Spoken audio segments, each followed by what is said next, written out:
Part 3. The Champion's Fall. The arena floor could no longer hold the fight. Every step cracked stone. Every strike fractured another column. Dust and fragments of ancient marble rained down from the ceiling as the two warriors collided again in the center of the collapsing arena. Alaric barely avoided a crushing strike that shattered the ground where his head had been a moment earlier. Kale's silver eyes glowed brighter now, not with rage, with calculation. The Daywalker champion had entered a different state. Cold, precise, relentless. Above them, the thousands of vampires watching had gone silent again, because everyone understood what they were witnessing. This was no longer a duel. This was evolution fighting adaptation. And the old world was losing. Kale drove forward again. His fist crashed into Alaric's guard and sent shockwaves rippling across the shattered arena floor.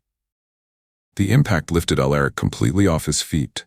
He slammed into the remains of a broken pillar and slid down into the dust. For a moment he didn't move. Kale walked toward him slowly. "Your body is failing," the Daywalker said calmly. Alaric coughed and pushed himself upright. "Funny." He wiped blood from his chin. "I was thinking the same thing about yours." Kale paused, then he tilted his head slightly. "Aurelion agrees." The words echoed strangely through the chamber. Because Kale's voice had changed, not louder, deeper, layered. As if something else had begun speaking through him, Seraphine felt the shift instantly. Her eyes widened. "No." Malin looked toward her. "What is it?" Seraphine whispered one word. "Protocol." Aurelion takes control. Kale's body straightened unnaturally. His movements became too smooth, too perfect. His silver eyes brightened until they glowed like twin stars. Aurelion protocol engaged. The voice that came from his mouth was no longer entirely human, or vampire. It was something colder, something mechanical. The entire arena trembled as Kale stepped forward again. Alaric slowly stood. "You're letting the machine fight now?" Kale's voice answered in perfect monotone. "Combat optimization required." The Daywalker's muscles shifted beneath his skin. Energy pulsed through his veins. Solar power gathered beneath the surface of his body, like lightning trapped in flesh. The torches around the arena guttered violently. Victor Kane whispered from the council balcony, "He's becoming a weapon." Nkomo's voice rumbled back. "No." His eyes narrowed. "He already was." Keel raised one hand. The air around him distorted. A wave of force blasted outward. Alaric barely dove aside as the energy tore through the arena wall. Stone exploded. Columns collapsed. The entire structure groaned under the stress. Keel turned slowly. "Aurelion prediction, 98% probability of victory." Alaric rolled to his feet. "Then your math is wrong." Keel launched forward again. This time his speed was impossible. The strike caught Alaric square in the chest. The impact sent him flying across the arena like a rag doll. He smashed through a second pillar and disappeared into a cloud of rubble. The crowd gasped. Seraphine gripped the balcony railing so tightly the stone cracked beneath her fingers. Alaric. Below, Kale stepped toward the wreckage calmly. Subject neutralized. Dust settled slowly. For several seconds nothing moved. Then, a hand pushed through the rubble. The entire arena erupted with shouts. Alaric dragged himself out of the broken stone. Blood ran down his face. His armor hung in torn fragments. But he was smiling. Kale paused. "Unexpected." Alaric spat dust onto the floor. "You talk too much." The arena collapses. The two warriors charged again, but this time the arena could not withstand the impact. When their fists collided, the entire floor cracked down the middle. A deafening roar filled the chamber as ancient stone collapsed beneath their feet. The center of the arena gave way completely. Both fighters fell into the darkness below. Gasps echoed through the crowd. Seraphine ran to the edge of the balcony. "Torches!" Flames were lowered into the pit below. What the council saw made the entire chamber freeze. The two warriors were still fighting, even as the arena collapsed around them. They clashed among falling stone and shattered marble like gods tearing down a temple. Kale struck first. Solar energy flared around his fists as he hammered Alaric backward through the rubble. Aurelion protocol continues. Alaric blocked one strike. Then another. Then suddenly, he changed. Not physically, mentally. His fighting style shifted again. The chaotic improvisation of human combat evolved into something else. something learned, something adapted. He stopped reacting and started predicting. Kale's next strike came, but Alaric was already moving. He slipped past the attack and drove his elbow into Kale's ribs. The daywalker staggered. The crowd above erupted in disbelief. Malin whispered sharply, "He's reading the algorithm." Seraphine's eyes widened. "No." Her voice trembled. "He's breaking it." The impossible victory. Kale attacked again, but now Alaric moved first. Every strike, every dodge, every counterattack, perfectly timed. Kale paused for the first time since the duel began. Aurelian recalculating. Alaric stepped forward slowly. "That's the problem with machines." Kale's eyes flickered. "What problem?" Alaric smiled. "They expect logic." The next exchange lasted only seconds. Kale launched one final attack. Solar energy gathered around his fists like a miniature star. Aurelian final protocol engaged. The strike came down with devastating force, but Alaric didn't block it. He stepped inside the attack, something no algorithm had predicted. Kale's fist slammed into empty air. Alaric grabbed the daywalker's arm and twisted. Hard. Bone cracked. Kale staggered, and before the machine intelligence controlling him could adapt, Alaric drove his fist into the daywalker's heart, not with brute strength, with precision, exactly where the solar energy gathered. The impact triggered a violent reaction. Light exploded from Kale's chest. The daywalker's body convulsed. His silver eyes flickered. Aurelian? Error. Then Kale collapsed. The energy faded. Silence filled the ruined arena. Above them, the entire council stared in disbelief. Victor Kane whispered the words everyone else was thinking. He beat evolution. Nkomo shook his head slowly. No. His deep voice echoed across the chamber. He outsmarted it. The legend begins. Alaric stood alone in the shattered arena pit. Broken stone surrounded him. The fallen champion lay motionless at his feet. Seraphine descended into the ruins slowly. When she reached him, she studied his face carefully. "You should be dead." Alaric shrugged faintly. "Probably." She glanced down at Kale. "He was stronger, yes. Faster, yes. Then how did you win?" Alaric looked around the ruined arena, then back at her. "Because Aurelian studies patterns." Seraphine nodded slowly. "And you don't have one." Alaric smiled. "Exactly." Above them, the vampire crowd began whispering. The story had already started spreading. The man who defeated the Daywalker champion. The warrior who broke Aurelian's perfect prediction. The one human mind the machine intelligence could not calculate. By nightfall, the legend would travel across every vampire territory on Earth. And somewhere far away, within the silent networks of the Aurelion itself, the machine began learning from defeat. Because evolution had just encountered something unexpected. Human creativity. The sun ritual. The tremor rolled through the library again. This time it did not feel like a distant vibration. It felt like something breathing. Ancient stone groaned as frost cracked along the walls. Several of the towering crystal columns shuddered, releasing cascades of dust that glittered in the torchlight. Alaric steadied himself against a nearby pillar. That's not tectonic movement. Seraphine already knew. Her gaze had locked onto the sealed doorway at the far end of the chamber. A doorway so large it looked less like an entrance and more like the mouth of something buried.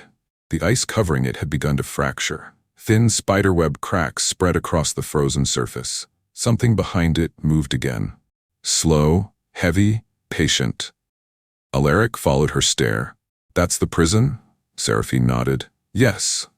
Her voice had dropped to a whisper. "No one has opened it since the first veil." Another tremor shook the floor. This time the shelves rattled violently. Several ancient scrolls fell to the ground. The air itself seemed to grow colder. Alaric crossed the room slowly. Every instinct in his body screamed that whatever waited behind that ice had been sealed for a reason. But curiosity was stronger. He stopped a few feet from the frozen doorway. Up close, the carvings became clearer. These were not the same symbols as the library doors. These were older, more primitive, and far more violent. Figures carved into the stone appeared to be kneeling before a massive shape rising from the earth. A shape with wings. Seraphine stepped beside him. "Those aren't worshippers," Alaric frowned. "What are they?" "Survivors." She brushed frost from one of the carvings. The image revealed a group of vampires standing beneath the sun. Their bodies glowed with light. Behind them towered a massive creature, half shadow and half flame. Alaric studied it carefully. "That's not a vampire." Seraphine nodded. "No." Her voice turned distant. "That's what made them." Alaric looked at her. "You're serious?" Seraphine continued tracing the carvings. "The oldest myths say vampires were not born." She paused. "They were altered." The next carving showed the same winged creature biting into the neck of a human figure. The human body transformed, eyes burning, fangs emerging, skin glowing in the sunlight. Alaric exhaled slowly. "The first solar vampires." "Yes." Seraphine turned toward the frozen doorway, but something went wrong. The next set of carvings showed the creature attacking the very vampires it had created. Cities burned. Bodies turned to ash beneath the sun. Entire populations collapsed. Alaric folded his arms. "So they sealed their own creator." Seraphine nodded slowly. "They had no other choice." The blood that remembers. The ground trembled again. A low sound echoed from behind the frozen door. Not a roar, not a growl. A heartbeat. Slow, massive. Alaric felt the vibration through the stone beneath his feet. "That thing is alive." Seraphine's voice was tight. "It shouldn't be." The heartbeat came again. Stronger. Alaric looked down at his hands suddenly. Something strange had begun happening. The veins in his arms glowed faintly. Not red, gold. Seraphine saw it too. Her eyes widened. "Alaric," he looked at his skin. "What? That glow?" The faint golden light pulsed again. The same color depicted in the ancient carvings. Solar energy. Alaric frowned. "That started during the duel." Seraphine nodded slowly. "Yes." Her voice carried dawning realization. The Daywalkers weren't the first to rediscover solar blood. Alaric met her gaze. "I was." Another tremor slammed through the chamber, this one powerful enough to knock several shelves over. The ice covering the prison door shattered outward in a violent spray. Cold air flooded the room. The heartbeat grew louder, deeper. Something enormous shifted behind the stone. Alaric stepped forward instinctively. Seraphine grabbed his arm. "Don't." "Why?" Her voice shook slightly. "Because it can feel you." Alaric blinked. "What?" Seraphine pointed toward his glowing veins. "That blood." The golden light pulsed again. "It's the same blood it created." The heartbeat behind the door accelerated, responding, awakening. The frozen doorway cracked open slowly, not shattered, opened, as if something inside was pushing carefully against the stone. The gap widened. Darkness spilled into the chamber. Then two massive shapes appeared within the shadows. Eyes, golden, ancient, older than any creature either of them had ever seen. The voice that followed was deep enough to shake the ice itself. "My children." Seraphine froze. Alaric felt every muscle in his body tense. The creature behind the door shifted slightly. Wings unfolded slowly within the darkness. Not feathered, not leather. Something older. Something almost made of light.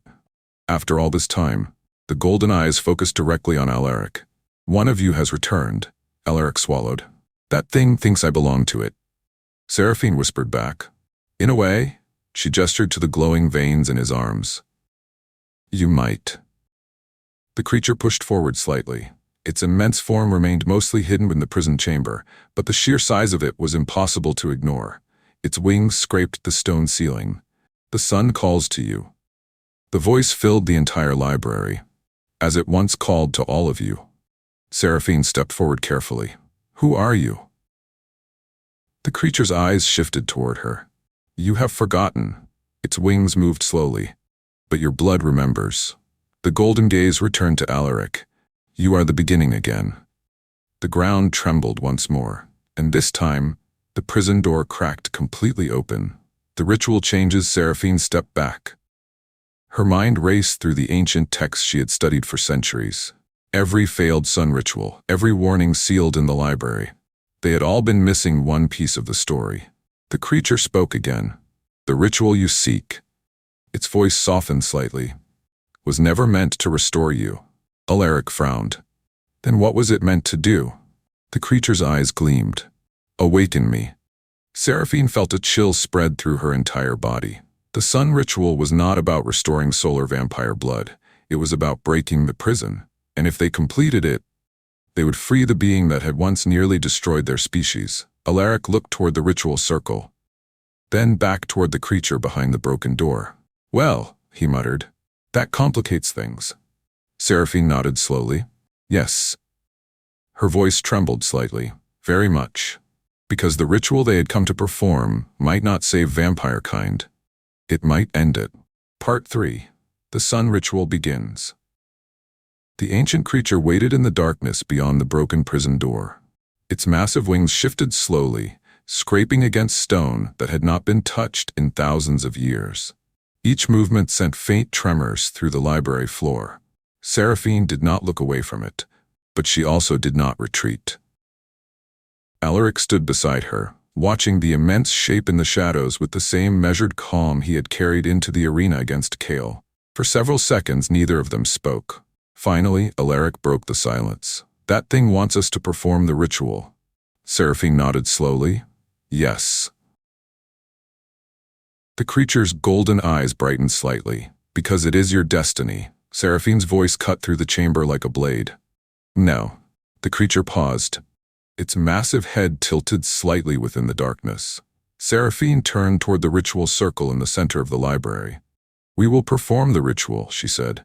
Her voice remained calm. "But not for you." The creature's wings shifted again. The air vibrated with its low voice. "All rituals belong to me." Seraphine ignored it. She stepped onto the burned stone platform. The ancient runes carved into the floor had faded with time, but the power bound within them had not. Alaric followed. The moment his foot crossed the circle's boundary, the runes reacted. Golden light spread across the stone. Seraphine inhaled sharply. "The blood recognizes you." Alaric glanced down at the glowing symbols. "That's not reassuring." Seraphine knelt beside the first rune. Her fingers traced its shape carefully. "The ritual requires 3 anchors." Alaric crouched beside her. "Let me guess." She looked at him. "Blood." He sighed. "Of course." Seraphine gestured toward the ancient carvings surrounding the circle. "The first anchor is origin." She touched the rune nearest the prison door. "The second is sacrifice." Her hand moved to the rune opposite the first. "And the third," she looked at Alaric's glowing veins, "is transformation." Behind them, the ancient creature spoke again.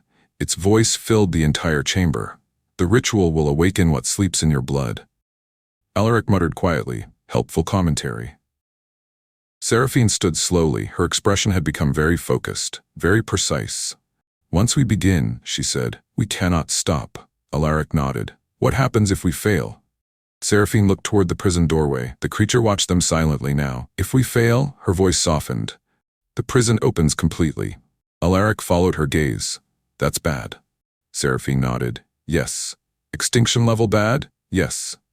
Alaric shrugged faintly. "Just checking." Seraphine drew a thin ceremonial blade from the folds of her cloak. The metal shimmered faintly with runic inscriptions. "This blade was used in the first veil ceremony." Alaric raised an eyebrow. "You carry that around?" Seraphine's lips curved slightly. "Preparation." She turned the blade toward her own palm. Before Alaric could speak, she sliced across her hand. Dark crimson blood fell onto the first rune. The stone reacted instantly. The rune ignited with deep red light. The entire ritual circle vibrated. The creature's wings shifted again. "The blood of royalty." Its voice sounded almost pleased. Seraphine ignored it. She pressed her bleeding hand against the symbol until the light stabilized. "The first anchor is bound." Alaric watched the glowing rune carefully. "1 down." Seraphine wiped the blade clean against her sleeve. 2 to go. "The catalyst." She handed the blade to him. Alaric stared at it. "You're serious?" "Yes. You realize I'm not royalty." Seraphine's eyes flicked to the golden glow beneath his skin. "No." Her voice was steady. "You are something far rarer." Alaric studied the blade for a moment. Then he cut across his own palm.